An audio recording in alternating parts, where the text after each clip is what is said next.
안녕하세요. 사연 읽어주는 남녀입니다. 오늘도 와주셔서 감사드리며 그럼 오늘의 사연 바로 시작하겠습니다.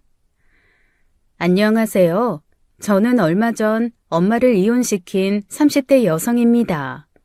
어렸을 때부터 지겹게도 부딪히던 부모님의 마지막을 여러분께 들려드리려고 해요. 저희 엄마가 이 채널의 사연을 종종 듣는데 아마 이 이야기를 들으면 깜짝 놀랄 것 같습니다. 남들에게 흠이 되는 이야기를 했다고 타박하실 것 같은데 저는 엄마의 용기가 모두에게 칭찬받을 일이라는 것을 여러분의 도움을 받아 알려드리고 싶어서 보내는 거예요. 부디 이 이야기를 듣고 엄마의 선택이 옳았다는 응원을 보내주셨으면 합니다. 저희 아빠가 3남 2녀 중 장남이라 엄마는 맏며느리로 시집을 오셨어요. 중매 결혼이었고 손에 꼽은 데이트 몇 번 한 후 3개월 만에 진행된 결혼이었다고 했습니다. 결혼을 밀어붙인 것이 외할아버지였는데 엄마는 그때부터 인생이 꼬인 것 같다고 했어요. 그래서 외할아버지가 살아계셨을 때는 종종 찾아가 한탄하기도 했죠. 이게 다 아빠 때문이야. 내가 아빠 때문에 그 사람이랑 결혼해서 이렇게 사는 거 아니야. 네가 사는 게 어때서? 따박따박 돈 잘 벌어다 주는 서방이 갖다 주는 돈으로 편하게 살림이나 하면서 대체 너는 뭐가 그렇게 불만이야? 따박따박 돈 잘 벌어다 주면 뭐해? 10원 한 장도 내 맘대로 쓸 수 있는 것도 없고 어떻게 하면 시댁에 한 푼이라도 더 가져다 드릴까 궁리하는데 그리고 편하게 살림? 아빠는 엄마가 퍽이나 편해 보였나 보네. 다 늙어 자기 먹을 반찬 하나 제대로 못 만들어 그 나이까지 엄마 부려먹으면서. 이게 진짜 말이면 단 줄 아냐? 완전히 속았어. 그게 보쌈이지 별게 보쌈이야? 나 그 사람 5번 만나고 결혼했다고. 5번. 내 주위를 봐도 그런 정신 나간 여자가 없었어. 그럼 10번은 만나고 하지 그랬냐? 아빠가 보낸 거잖아. 관연한 딸 집에 있는 거 창피하다고 나를 죄인 만들어서. 엄마가 시집간 나이는 24으로 그렇게 창피할 나이도 아니었어요. 외할아버지는 고리타분한 옛날 사람이었고 딸은 살림미천으로 쓰다가 남들 눈에 창피해지기 전에 시집 보내야 하는 존재였죠. 엄마가 가장 억울해하는 건 그 외할아버지에게 창피한 딸은 세 자매 중 엄마뿐이었다는 겁니다. 둘째 이모는 성격이 드세서 외할아버지를 이겨먹고 노처녀 소리를 듣다 원하던 곳에 시집갔어요. 근데 막내 이모는 외할아버지께서 아무한테나 보내기 싫다고 이리 재고 저리 재다 28에 시집을 갔거든요. 막내는 그렇게 이것저것 다 재서 좋은 사람한테 보냈으면서 속된 말로 자긴 대충 고추 달린 사람만 찾아 보낸 것 같다고 원망했습니다. 저희 아빠는 그냥 그 시절 평범한 가부장적인 남자였어요. 아내에게 살갑지 못하고 표현도 적은 무뚝뚝한 남자 그 자체요. 그러다 보니 잘못해도 사과하는 법이 없었고 서운한 여자 마음 어루만져주는 방법도 몰랐습니다. 서방님한테 얼마를 줬다고? 그거 왜 자꾸 묻고 그래? 기가 막혀서 내가 제대로 들었나 싶어서 묻잖아. 1,500? 지금 흥청망청 살던 서방님 빚 갚으라고 1,500을 줬다고? 당신 지금 제정신이야? 우리 집 대출금도 아직 남아있어. 그런데 무슨 돈으로 서방님 돈을 해줘? 형제간에 도움이 필요하면 그만한 돈 쓸 수도 있는 거지.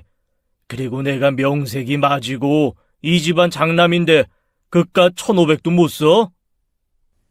그깟 1,500? 그게 지금 말이야 똥이야?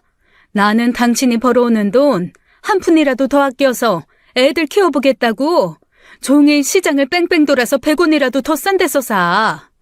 티끌 모아 태산이라고 그렇게 100원 200원 아끼다 보면 해뜰 날이 있겠지 하고 사는데 당신은 그 1,500이 그깟 1,500인가 봐? 아이 참, 이미 줘버린 걸 어쩌란 말이야.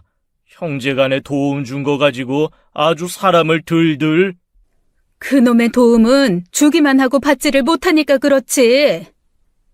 어린 제가 듣기에도 엄마가 하는 말은 묘하게 설득이 됐던 반면 아빠가 하는 말은 이해가 되지 않았습니다. 아빠는 늘 일을 벌일 때마다 상의가 되지 않는 일을 벌였고 엄마는 보통 그것 때문에 화가 났었어요. 크게 버는 돈이 없이 한량처럼 살던 작은아버지 빚을 갚아준 일로 정말 크게 싸웠는데 아빠는 끝끝내 제대로 된 사과도 한 적이 없죠.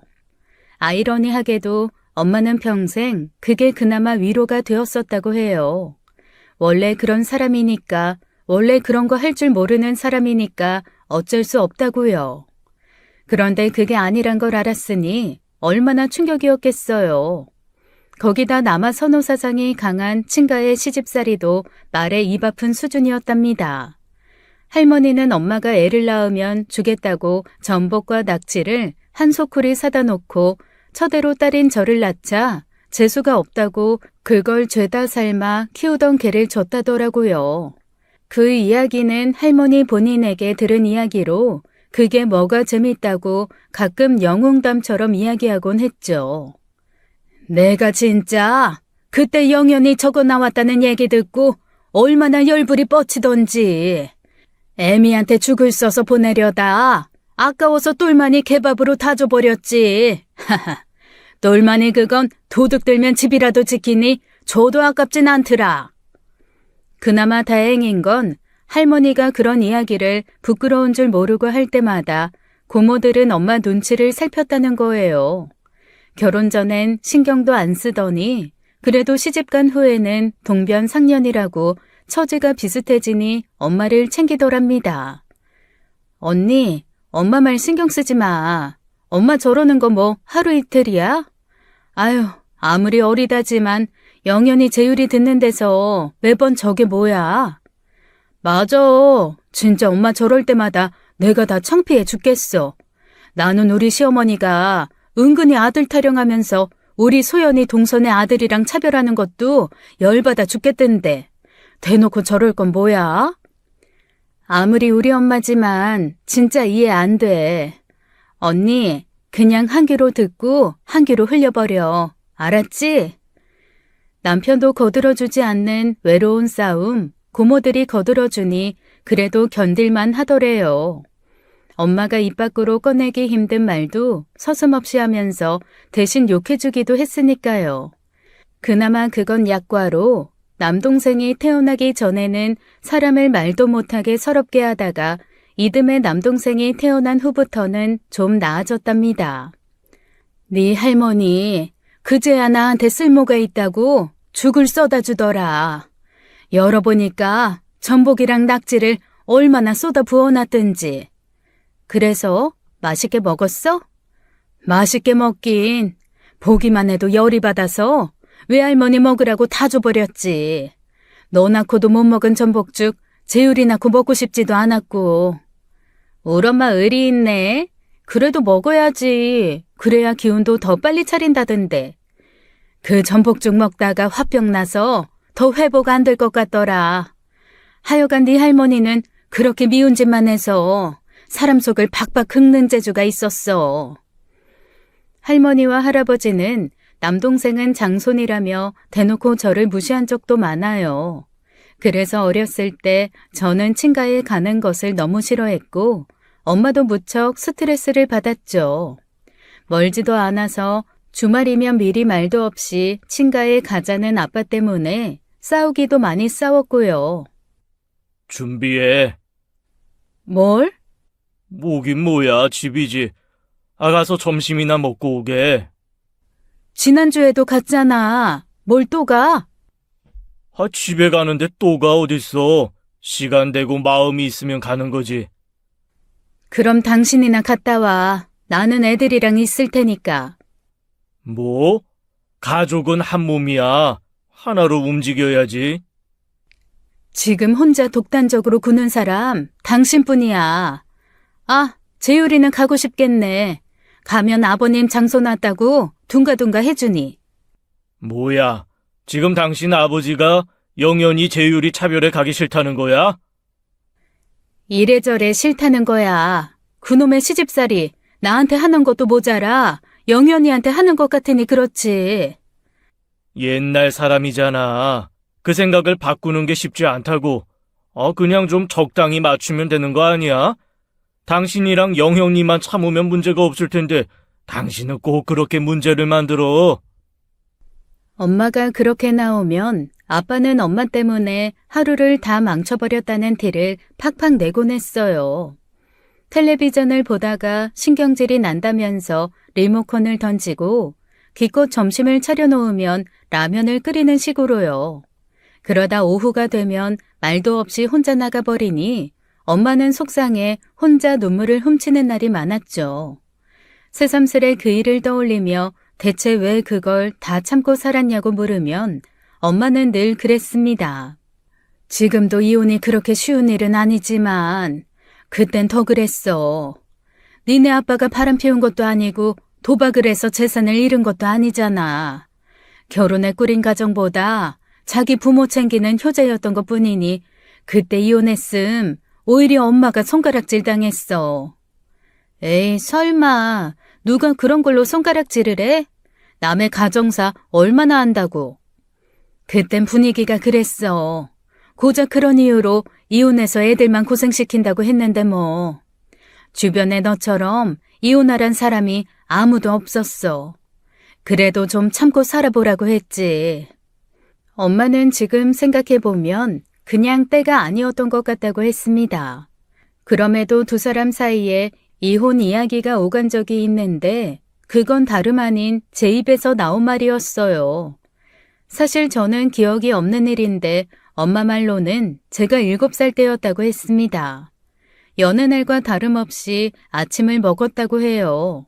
그런데 한창 밥을 먹던 제가 그러더랍니다. 근데 엄마, 이혼이 뭐야? 누가 그런 소리를 해? 유치원에서 윤서 엄마랑 아빠가 이혼한대. 그래서 같이 안 산대. 이혼하면 같이 안 사는 거야? 엄마랑 아빠가 이혼하면 같이 안 사는 거지. 그럼 왜 이혼하는 거야? 그거야, 윤서 엄마랑 아빠가 서로 사랑하지 않아서 그런가 보지. 서로 사랑하지 않으면 이혼하는 거야? 근데 왜 엄마랑 아빠는 이혼 안 해? 그때 묵묵히 안 들린 척 밥을 먹던 아빠도 머뭇거리며 저를 보더래요. 두 사람만이 아는 눈빛이 오고 갔고 엄마는 그때 어린 제게 뭐라고 대답해줘야 할지 몰랐답니다. 엄마랑 아빠도 사랑하지 않는데 왜 이혼 안 하는 거야? 제가 재차 묻자 아빠는 그냥 수저를 놓고 일어나 버렸대요. 엄마도 저보고 그냥 밥 먹으라며 대답을 피했고요. 그런데 그렇게 아빠가 출근하고 저와 남동생도 유치원을 보낸 뒤 생각해 보니까 그게 이상하게 자꾸 생각이 나더랍니다. 어린 제 눈에도 그게 보였나 싶어 부끄럽기도 하고 한편으론 화도 났대요. 자식들 앞에서 고작 이 정도밖에 안 되는 부모로 살게 됐다는 게요. 도저히 이건 아니다 싶어 그날 저녁 집으로 돌아온 아빠를 붙들고 대화하려고 했답니다. 영현 아빠, 나랑 이야기 좀 해. 무슨 이야기? 우리가 너무 애들 앞에서 교육적이지 못한 것 같아서 아침에 영현이 하는 소리 듣고 내가 심장이 철렁했어. 아무리 우리가 의견 충돌이 있어서 다툼도 있다지만 애들 앞에서 너무 못 볼 꼴 보이는 것 같아. 못 볼 꼴은 자기 혼자 다 보이면서. 뭐? 내가 뭐 당신한테 뭐라고 한 적 있어? 결국 당신이 먼저 나를 붙들고 달달볶음이 시작되는 일인데. 뭐야? 그럼 우리가 그렇게 싸우는 게 나 때문이라는 거야? 지금도 봐. 가만히 있는 사람 붙들고 시비 거는 것도 아니고 말이야. 하지만 역시나 아빠와는 대화가 잘 되지 않았고 큰 싸움으로 번진 것이죠. 자식들 앞에서 싸우는 부끄러운 부모가 되지 말자는 결심을 한 지 12시간도 채 되지 않아 벌어진 일이었어요. 그렇게 서로 심하게 말다툼을 한 엄마는 이성을 잃고 도저히 못 살겠다고 짐을 싸들고 나가버렸습니다. 그때는 어렴풋이 기억나요. 내가 뭐 아쉬워서 당신이랑 사는 줄 알아? 나도 됐다 이거야. 당신 같은 사람이랑 사느니 죽는 게 낫겠어. 엄마는 울면서 고래고래 소리를 지르며 짐을 싸들고 나섰고 놀란 저와 동생은 발을 동동 구르며 엄마를 붙들었습니다. 정말 필사적이었던 기억이 나요. 그때 엄마를 보내면 영영 못 볼 것 같다는 생각이 들었던 것 같습니다. 경기하듯 숨도 제대로 못 쉬고 울면서 못 가게 막았지만 엄마는 저희 남매를 뿌리치고 나가버렸죠. 뚝 그치고 방에 들어가라는 아빠의 으름장에 밤새 울다 잠들었어요. 꿈이었으면 좋았겠지만 다음 날 일어났을 때도 엄마는 없었습니다. 아빠는 대충 밥과 김치, 김을 꺼내 아침을 차려줬던 기억이 나요. 유치원 가기 싫다고 칭얼거리다 무서운 얼굴에 결국 가게 되었는데 동생이랑 같이 선생님 몰래 유치원 밖으로 나가버렸죠. 어디를 어떻게 헤매고 다니는지는 기억이 안 나요. 아빠가 외가에 전화해 저희 남매가 실종됐다는 소식을 전했고 그 소식이 엄마 귀에 들어가면서 엄마가 돌아온 것이죠. 어쩌다 보니 경찰서에 가게 됐고 입고 있던 유치원복 덕분에 빠르게 부모님에게 돌아갈 수 있었습니다. 영현아, 재율아. 엄마, 대체 어떻게 된 거야? 왜 유치원을 나가? 재율이랑 엄마 찾으려고. 엄마가 어디 간 줄 알고 위험하게 동생 데리고 나가면 어떡해? 잘못했어요. 다시는 안 그럴게요. 어머님, 아이들도 많이 놀란 것 같으니 너무 다그치지 마시고요. 어머님도 그만 집으로 들어가세요. 가족들이 걱정하는데. 그렇게 엄마의 가출 소동도 우리 남매의 실종 소동도 일단락 되었답니다.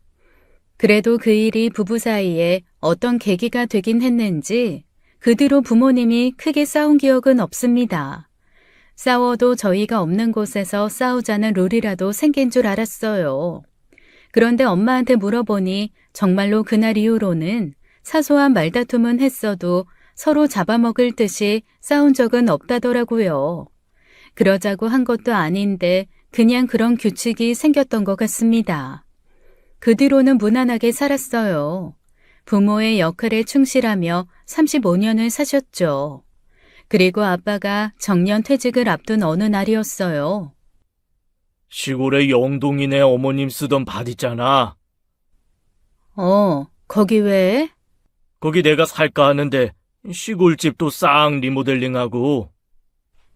뭐하러? 뭐하러긴. 나 퇴직하면 시골집 들어간다고 했었잖아. 그냥 하는 소린 줄 알았지. 진짜 들어간다는 거야? 그 아무것도 없는 시골로? 아무것도 없긴 뭐가 없어. 차 타고 10분만 나가면 읍내가 있는데. 아니, 그러니까 차 타고. 아니다, 말을 말자. 하여튼 나는 갈 생각 없으니까 가고 싶으면 당신이 나가. 안 간다는 거야? 안 가지. 여기서 왔다 갔다 하면 모를까. 뭘 굳이 거기까지 들어가서 살아? 그게 무슨 귀촌이야. 어디 소풍 가는 것도 아니고. 그러니까 그 귀촌 당신이 하고 싶다고 했지. 언제 내가 하고 싶댔어? 아휴, 난 못해.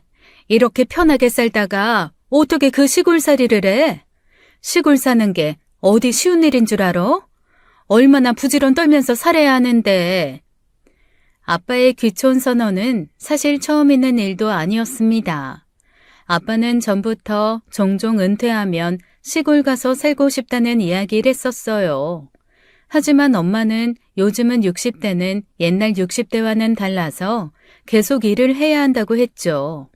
시골에서 유유자적 되지도 않는 농사를 짓고 사는 삶을 살기엔 너무 이르다고요. 게다가 평생 도시에서 살았던 엄마는 시골에 들어가서 산다는 게 싫다고 했습니다. 차가 없으면 움직이지 못하는 시골의 삶에 맞지 않는다고요. 그만하면 알아들었겠다 싶었는데 아빠는 포기를 몰랐어요. 일부러 엄마 앞에서 시골에 사는 친구와 연락하며 어디를 얼마에 산다느니 거기에 뭘 심는다느니 하면서 살살 속을 긁었죠. 진짜 너네 아빠는 어쩜 자기만 생각하는 줄 몰라. 상의도 없이 혼자 제멋대로 저러면 좀 짜증나긴 하지. 그렇게 좋으면 혼자 갈 일이지 나는 왜 데려간대? 어이가 없어서 진짜. 말이 리모델링이지 너네 할머니 집 그거 손보려면 죄다 허물고 다시 지어야 하는데 지금 그럴 돈이 어딨냔 말이야. 너 내일 모레 시집 가고 재율이도 그냥 보낼 수 없어서 빠듯한데. 우리 결혼이야 우리가 알아서 할 테니까 걱정하지 말고 가기 싫으면 가지 마. 아빠가 가잔다고 갈 필요 없잖아. 그때까지만 해도 저는 그냥 엄마 기분에 맞춰주는 정도였습니다. 아빠의 귀촌으로 우리 가정에 큰 변화가 생길 거란 생각은 하지 않았거든요. 엄마가 싫다고 하면 아빠도 적당히 물러설 줄 알았고요. 그런데 그 갈등이 생각보다 길게 이어지더라고요.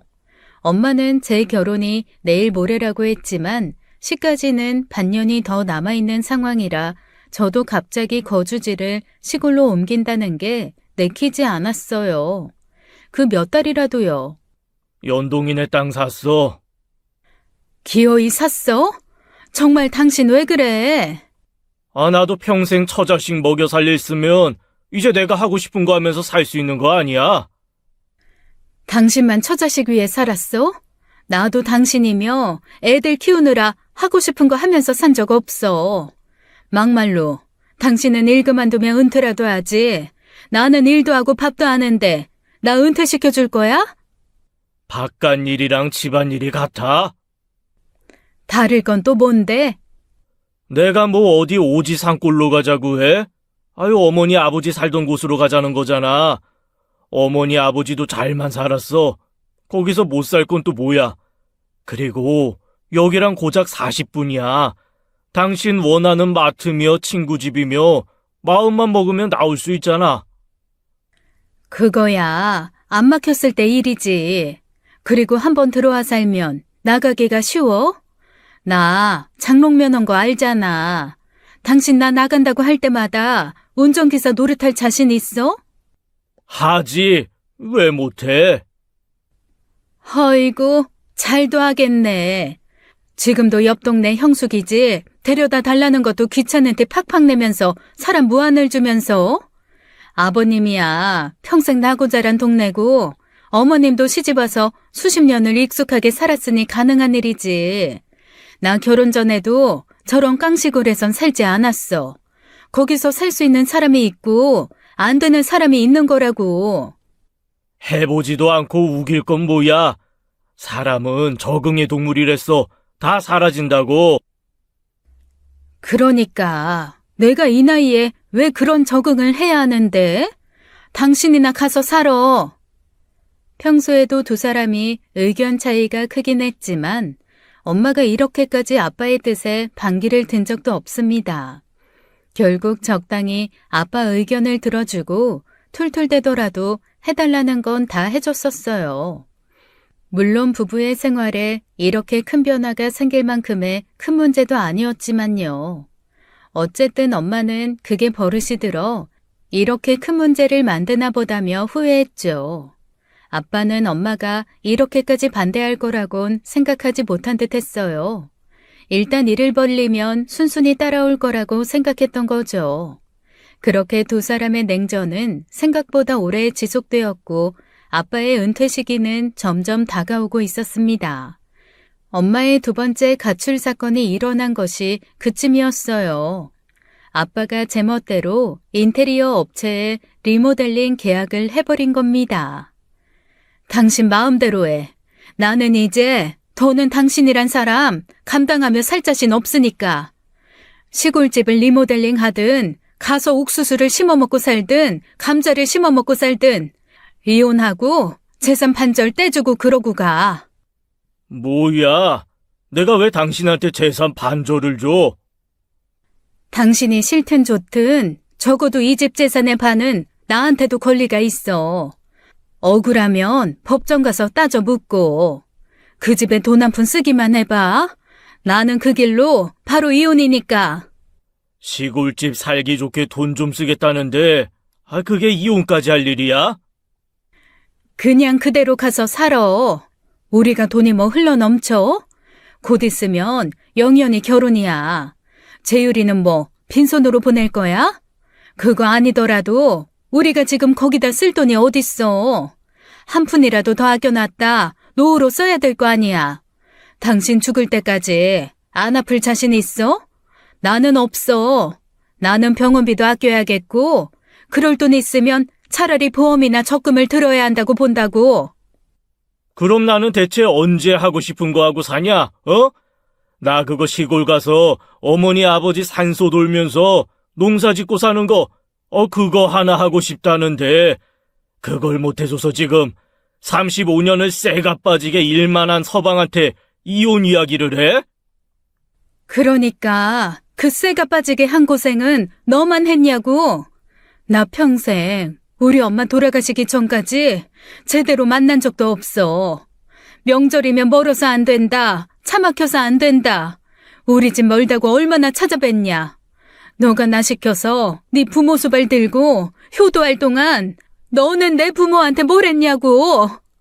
어이 참나, 뭔 뚱딴지 같은 소리를 하고 있어. 갑자기 장인 장모님 이야기가 왜 나와? 그리고 뭐, 너? 당신 지금 나한테 너라고 그랬어? 그래, 너라 그랬다. 그러면 안 되냐? 지부모 외로운 거 먼저라고 주말마다 지겹게 시댁 가서 밥하게 만들고 평생 내 생일에 미역국 하나 끓여준 적 없는 양반이 자기 생일날은 아득바득 챙겨 먹고 당신이 밖에 나가 돈 벌어온 거 말고 대체 나한테 남편으로서 뭘 그렇게 해줬다고 큰 소리야? 밖에서 돈 벌어오는 게 뭐 쉬운 일인 줄 알아? 나도 벌어. 나는 은퇴할 생각도 없이 몸이 될 때까지 일하겠다잖아. 이거 진짜 가장 알기를 우습게 하니? 가장이 가장 같아야 가장 대접을 해주지. 가장 같은 소리 하고 있네. 됐고, 나는 당신 같은 사람이랑 더는 못 살겠으니까 그냥 이혼해. 나 아쉬울 거 없다고. 당신이랑 헤어지면 꼬박꼬박 밥상 차릴 일도 없을 거고 아버님 어머님 제사에 명절에 시동생들 시누이들 챙길 일도 없는데 아주 땡큐지. 잘 해봐 어디. 재산 반절 떼주고 전 재산 들여서 리모델링해서 살면서 그렇게 당신 원하는 농사도 짓고 당신 동생들이랑 알콩달콩 명절 잘 지내보라고.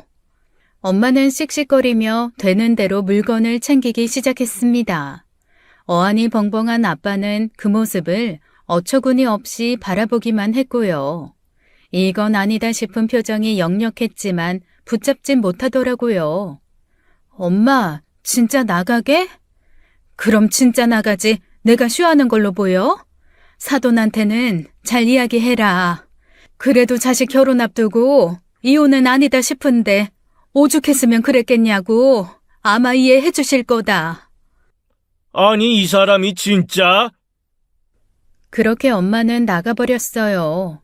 어디로 간지 몰랐던 어렸을 때 했던 가출과 다른 점이 있다면 엄마가 옆 동네 이모네 집에 갔다는 것 정도였습니다. 저도 동생 손잡고 울면서 엄마 찾으러 갈 어린아이도 아니었고요. 가출이 흔한 일은 아니었기에 이번엔 정말 단단히 마음을 먹었나 싶어 설득하지도 않았습니다. 저나 남동생이나 이미 다 커서 부부 사이의 문제에 끼어들고 싶은 생각도 없었고요. 솔직히 그런 이유라면 엄마 편을 들어주고 싶은 마음이 컸죠. 아빠한테는 좀 미안한 말이지만 아빠가 집을 나갔으면 그 빈자리를 느끼기가 쉽진 않았을 거예요. 하지만 엄마가 집을 나가니 금세 빈자리가 티가 나기 시작했죠. 아이씨, 빨래를 돌려만 놓고 안 널면 어떡하냐? 빨래 쉰내가 아주 그냥. 무슨 소리야. 나 어제 야근하느라고 밤 늦게 왔는데. 그럼 갔다 와서라도 널었어야지. 그럼 아빠가 널지 그랬어? 아빠는 나보다 빨리 와놓고 집에 와서 뭐 했는데? 뭐? 너 지금 나보고 빨래 널라 이거냐? 아빠는 돈 벌어다 주는 사람이고 엄마랑 나는 아빠 수발 드는 사람이야? 뭐야, 수발이라니? 가장이 경제활동을 하면 그에 맞게 집안일 하는 게 당연한 거지. 네 엄마처럼 자기 본분을 잊고 저렇게 밖에 놔두는 게 말이나 되냐? 정신 나간 여편네 같으니라고. 그렇게 말하지 마. 엄마는 일 안 해? 어려서부터 아빠가 알게 모르게 돈 모아서 할머니며 작은 아빠들한테 돈 줘서 엄마도 일 시작한 거잖아.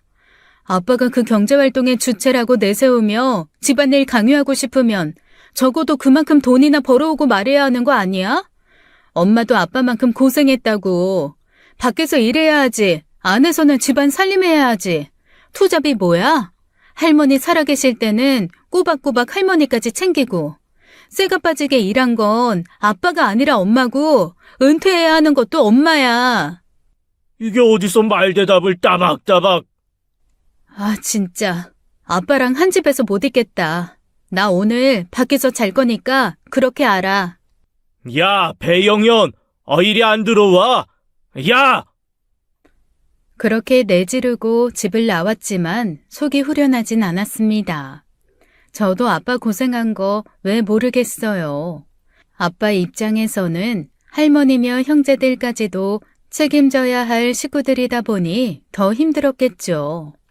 하지만 매번 저런 식으로 모든 힘든 일은 자기 혼자 짊어지고 살았다는 식으로 말하는 게 지긋지긋했습니다. 누가 보면 아빠가 벌어다 준 돈으로 식구들이 편하게 먹고 산 줄 알 거 아니에요. 실상은 전혀 그렇지 않은데 말이에요. 그렇게 외로운 싸움을 시작한 아빠는 그리 오래 버티지 못했습니다. 그 주에 할머니 제사가 있었는데 설마 안 오겠어 했던 엄마가 진짜 오지 않았거든요. 오빠, 언니랑 싸웠어? 그러게, 그 나이에 이혼당하고 싶어? 언니가 얼마나 화가 났으면 엄마 제사에 안 왔대? 오빠, 잘해. 이러나 저러나 같이 늙어가는 처지에 언니 마음 좀 알아주고 그래야지. 여전히 그 고집 부리면서 사는 거야? 나는 오빠 이혼해도 오빠 수발 들어줄 생각 없으니까 알아서 해. 우리 믿는 구석이라고 생각하지 말란 말이야. 이것들이 진짜 내가 너희한테 얼마나 잘해줬는데 그딴 식으로 나와? 미희, 찬미, 너네 둘 다 결혼한다고 내가 돈 보태준 거 잊었어? 아니 그거야. 뭐 고맙긴 하지만 나도 남편이며 자식들 있는데 이혼한 오빠 챙긴다고 하겠어? 아유 몰라. 난 자신 없으니까 진짜 행여나 이혼하기만 해. 언니가 없으니까 제사 음식도 제대로 돌아가지 않네. 참기름은 대체 어디 있는 거야? 영현아, 가서 참기름 좀 찾아봐. 어찌저찌 할머니 제사는 끝냈는데 아빠는 많이 착잡해 보이더라고요. 마루에 앉아 줄담배를 피우더니 가자는 제게 그러더라고요. 네 엄마 들어오라고 해. 뭐하게? 이혼하게? 이게 진짜? 너는 엄마랑 아빠가 이혼하면 좋겠냐? 둘 중 하나가 원하면 하는 거지. 잔말 말고 오라고 해. 결국 엄마의 두 번째 가출은 일주일 만에 끝나고 말았죠. 아빠는 이혼을 위해 엄마를 부른 건 아니었어요. 결국 꼬리 내리고 합의하기 위해 부른 것이었죠. 알았어. 리모델링은 없던 일로 해. 대신 컨테이너 하나 갖다 놓고 왔다 갔다 할 테니까 그렇게 알아. 어머님 집 두고 뭐하러 컨테이너는? 그 밭이랑 시골집이 거리가 얼마나 되는 줄 알아? 더운 날 땡볕에 일하다 잠시 쉴 곳이라도 있어야 할 것 아니야. 아유, 알았어. 그렇게 해 그럼. 엄마도 적정선에서 아빠의 요구를 들어주는 걸로 귀촌 선언 사태가 일단락된 것이죠. 은퇴 후 아빠는 시골 땅에 작은 컨테이너 하나 놓고 농사를 짓기 시작했습니다. 일하는 엄마는 주말 농장식으로 들러 일을 거들었고요. 거기다 평일에는 아침을 차리면서 가서 먹을 점심 도시락까지 차려주었으니 엄마로서는 굉장한 양보를 한 거예요. 솔직히 저 같으면 끝까지 이혼을 밀어붙여 협상의 여지도 안 줬을 것 같은데 오래 산 중년 부부란 무엇인가 싶더라고요. 그렇게 평화를 되찾나 싶었는데 시골 생활에 익숙해지는 아빠와 달리 엄마는 무척 힘들어했어요. 날이 더워지자 그늘도 없는 밭에 있자니 땀이 줄줄이라 밖에 있을 수가 없다더라고요. 그래서 한여름에는 좀 쉬겠다 선언한 거예요. 도저히 더워서 있을 수가 없어. 이게 보통 더위야? 당신도 적당히 해. 이 더위에 뭘 하겠다고 그래? 뭘 심어놔도 다 녹아버릴 날씨인데. 고추 다 타버린 거 못 봤어? 그래도 밭 놀리면 가을 수확 힘들어. 그 옆에 감나무에도 매일 물 줘야 하고. 그럼 가서 물이나 주고 와. 뭘 거기서 하루 종일 있으래? 아이, 가봤자 에어컨 달린 컨테이너 안에서 종일 있으면서 무슨 불만이 저렇게 많아? 그래, 가봤자 할 일도 없는 나를 왜 그렇게 데려가려고 하는 거야? 그리고 뭐 당신이 그렇게 있는다고 나 편하게 해줘?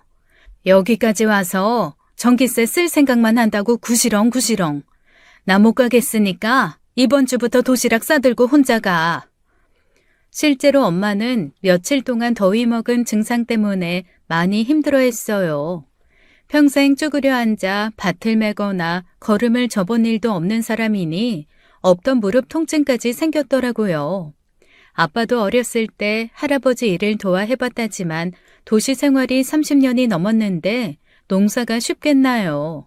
거기서 밭농사 짓는다고 돈이 되는 것도 아닌데 엄마나 아빠나 골병드는 일임에는 틀림없어 보이더라고요. 그런데도 아빠는 포기하지 않았고 엄마 없이 그렇게 시골을 다녔습니다.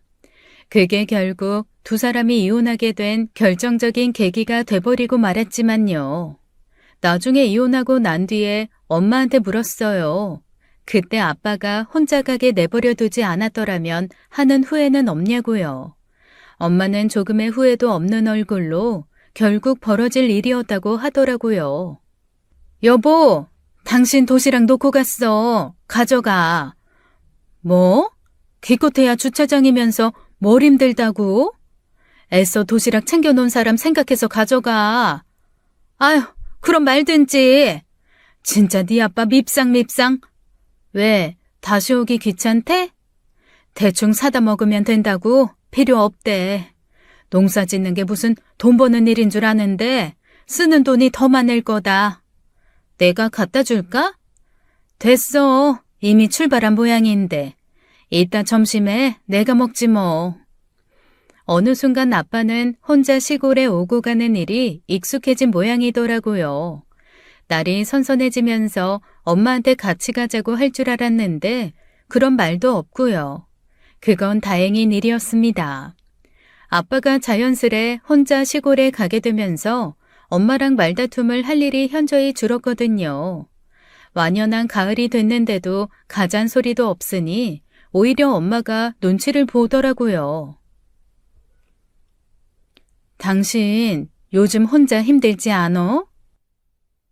아니, 뭐 힘들고 말고 할 일도 없는데. 혼자 밭일하는 게 쉽진 않을 텐데. 익숙해졌나 보지. 할만해. 이번 주말엔 나도 갈게. 웬일로? 아유, 됐어, 그냥 쉬어. 일도 아는 사람이 주말에 거기까지 가서 일하게? 엄마? 지금 나 생각해주는 거야? 하도 힘들다 징징거리니까 그 소리 듣기 싫어 그러지. 그냥 있어. 그렇게 엄마가 먼저 가자고 나섰는데도 아빠는 됐다며 혼자 다녔습니다. 엄마는 내심 잘 됐다 했어요. 사실 그곳이 아빠가 어렸을 때 살던 동네기도 하고 여전히 살고 있는 아빠 친구가 있기도 해서 혼자 가더라도 심심하진 않을 거라면서요. 하지만 그렇다고 너무 나몰라라 하긴 좀 그렇다며 결국 저와 함께 간 적이 있습니다. 아빠 밭이 마을을 지나 산길을 조금 타고 올라가야 하는 곳에 있어요. 차를 몰고 거기까지 올라갔는데 아빠는 밭에 없더라고요. 아빠 여기에도 없는데? 대체 어딜 간 거야? 집에 있나? 할머니 집으로 가보자 그럼. 그렇게 다시 차를 몰고 할머니 집으로 갔습니다. 명절이나 제사 때나 찾는 집이라 적막했어요. 차를 할머니 집 앞에 대놓고 엄마랑 마을을 다니며 아빠를 찾아다녔습니다. 전화도 받지 않더니 웬 골목에서 어슬렁거리며 나오는 거예요. 아빠! 어? 아니, 뭐야? 여긴 어떻게 왔어? 어떻게 오긴 점심 가져왔지. 점심이야? 동네 아무 집이나 들어가서 달라고 해도 먹을 수 있는 건데 뭘? 어디 있던 거야? 전화는 왜 안 받고? 전화? 아이, 차에 있나? 저기 위에, 저기 있었어. 저기 어디? 아이, 당신이 말하면 알아. 춘배 씨 말고 여기 아는 사람이 또 있어? 당신이 모르나 본데, 원래 시골살이가 그래. 한 번 보면 안면 든 거고, 2번 보면 친구 되는 거지 뭘. 그래서 점심은 먹었어? 잠깐, 술도 마신 것 같은데? 아유, 그냥 한잔 했어. 이 꼬막 무침이 영 맛있길래. 허이고, 나 없어도 잘만 먹고 다니네. 아빠는 점심시간이면 이 집 저 집 기웃거리다 밥상이나 술상이 차려진 집에 들어간다고 했어요. 원래 시골살이는 누가 철판이 더 두꺼운지 내기하는 거라며 그렇게 가면 숟가락 하나는 더 놔준다면서요. 제가 보기엔 아무리 그래도 민폐 같았지만 아빠가 그렇다니 그런가 보다 했습니다. 엄마도 내심 매번 도시락 걱정할 필요 없겠다 좋아하기도 했고요. 그런데 아빠의 귀촌 생활은 전혀 예기치 못한 방향으로 흘러갔습니다. 가을이 온 뒤로 아빠가 집으로 돌아오지 않고 시골에 머무는 일이 많아진 거예요. 영연아, 아빠한테 전화 좀 해봐라. 저녁 다 됐는데 왜 아직 안 오는지 말이야. 저녁 먹을 시간이 훌쩍 지났는데도 왜 안 오나 하면 10중 8구 자고 오는 날이었어요. 아빠, 왜 안 와? 저녁 안 먹어? 아빠 한잔해서 못 가. 또 술 마셨어? 집에 올 생각을 하고 술은 마시지 말아야지. 시골집도 있는데 뭔 문제야. 그냥 자고 가면 되지. 아무튼 그렇게 전해 엄마한테. 미리 이야기나 해주든지 말도 없이 저녁상을 다 차려놓았는데 자고 온다니까 엄마 입장에선 화도 나죠. 결국 국을 데우던 엄마는 김 빠진다는 듯 짜증스럽게 들고 있던 행주를 집어 던졌습니다. 아휴, 농사는 무슨 내가 그럴 줄 알았지.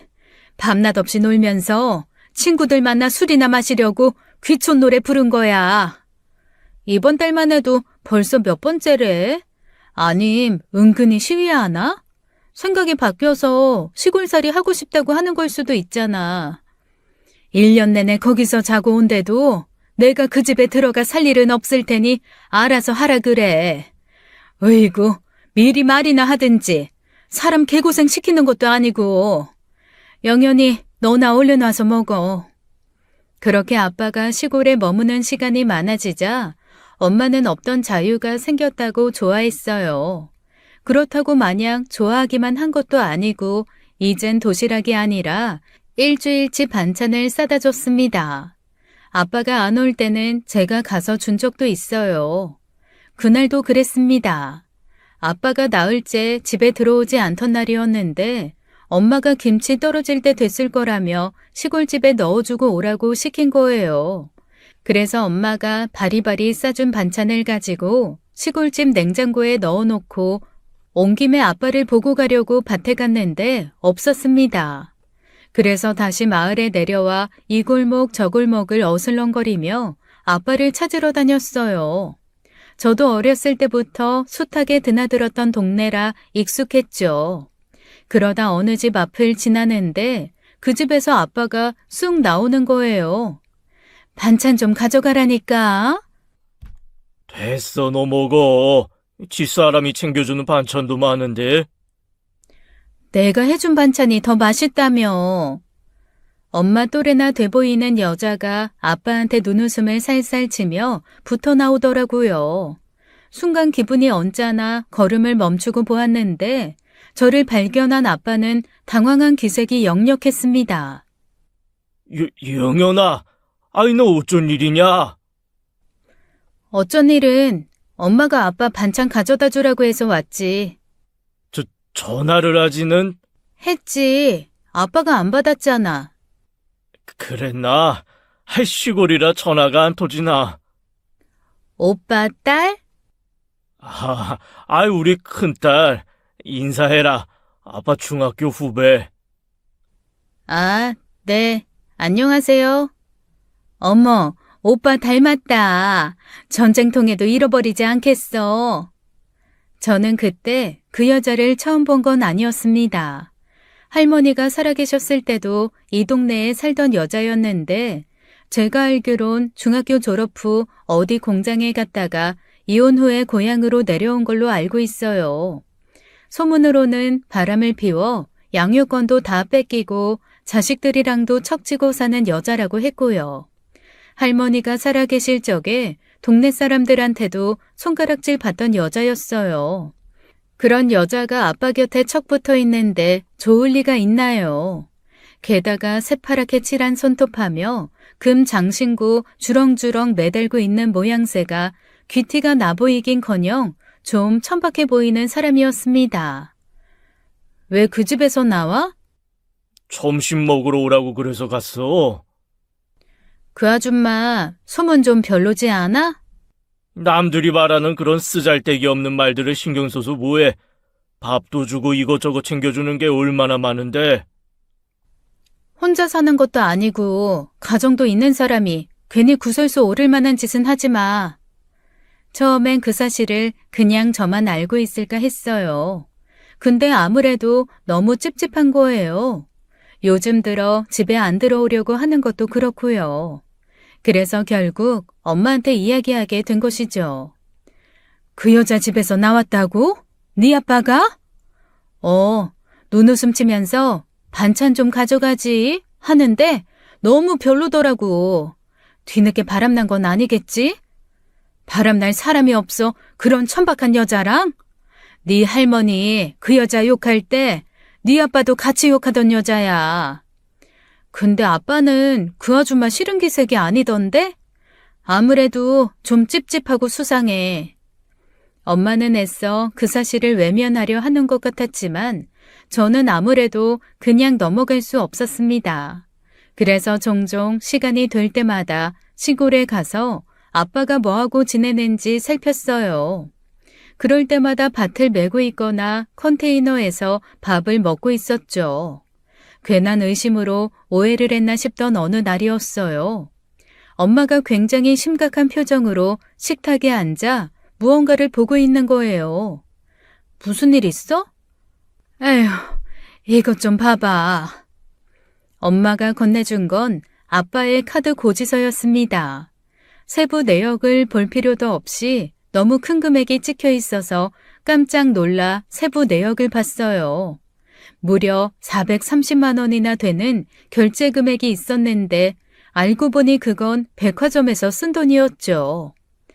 아빠가 백화점을 갔다고? 아빠가?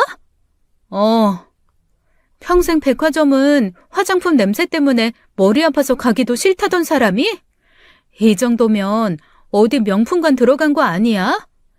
그럴지도 모르지. 가만, 그러고 보니 곧 엄마 생일 아니야?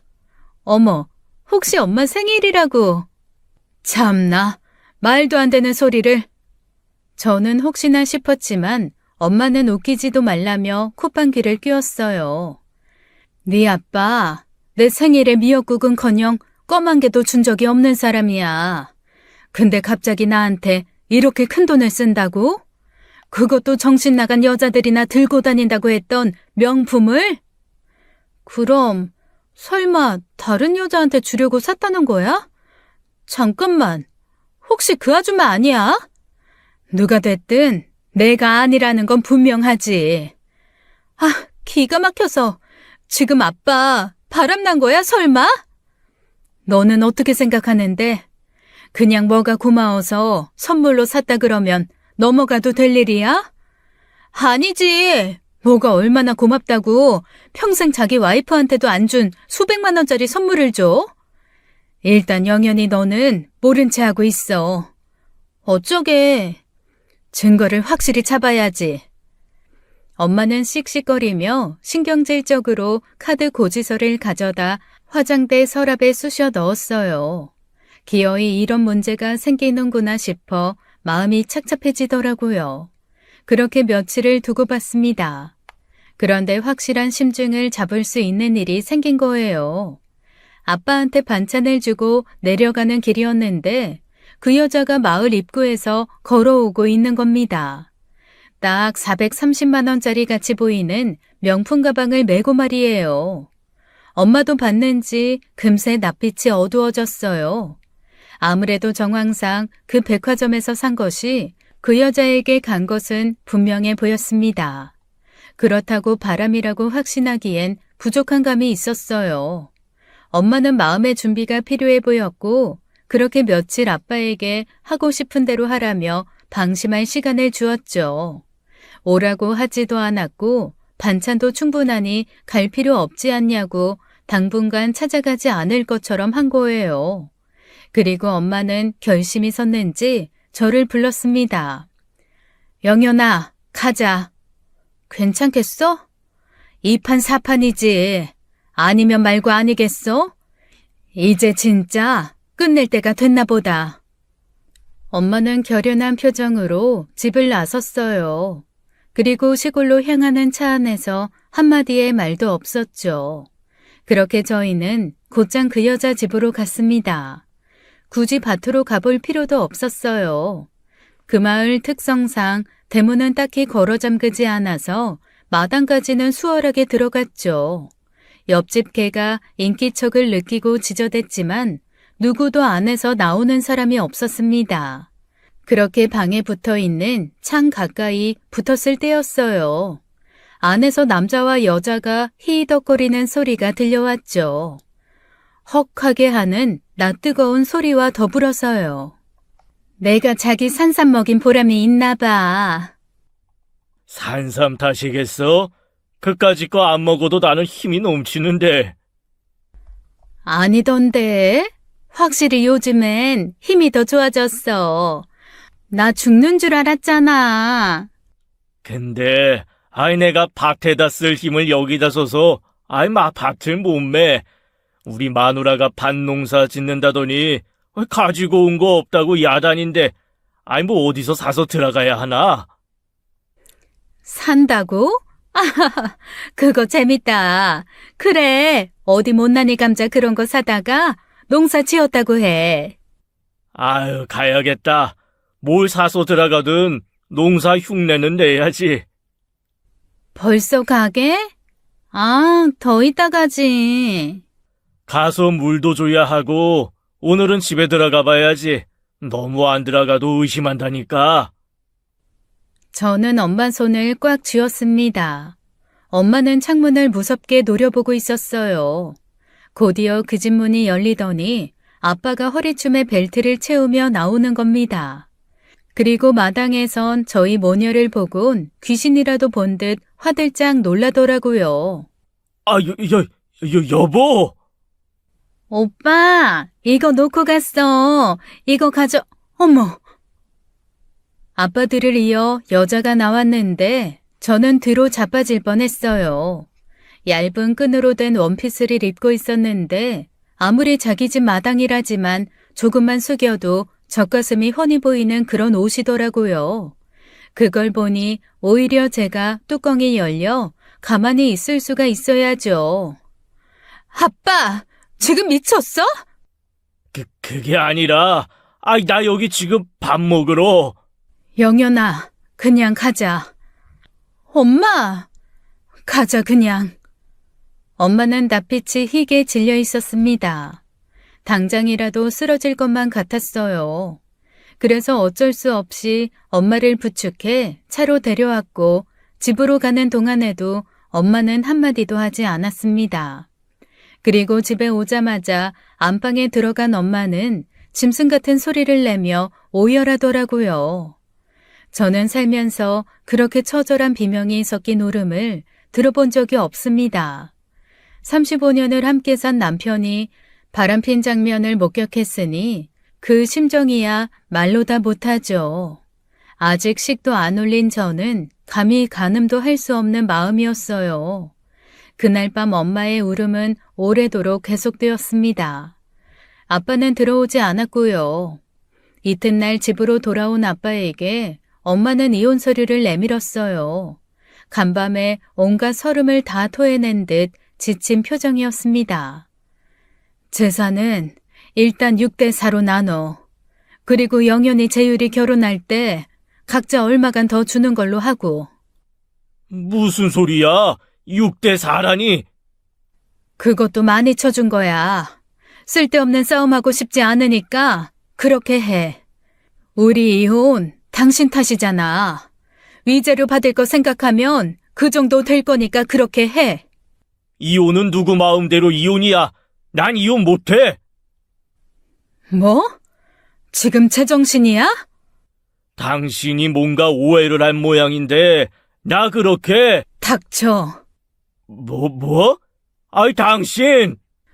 뚫린 입이라고 함부로 짓거리지 마. 내가 지금 장난하는 걸로 보여? 내 두 귀로 다 들었고 내 두 눈으로 다 봤어. 그런데도 발뺌이야? 그게... 아이씨, 그래, 했어. 근데 그거 그냥 지나가는 바람 같은 거야. 바람이 괜히 바람이겠어? 그냥 어쩌다 보니 그렇게 됐다고. 내가 이혼할 생각으로 그랬겠어? 이혼할 생각도 아닌데 그 여자랑 그 짓거리를 했다? 430만 원짜리 가방도 사주고? 뭐? 그건 어떻게? 그거야. 내가 벌어놓은 돈 내가 쓰는 거잖아.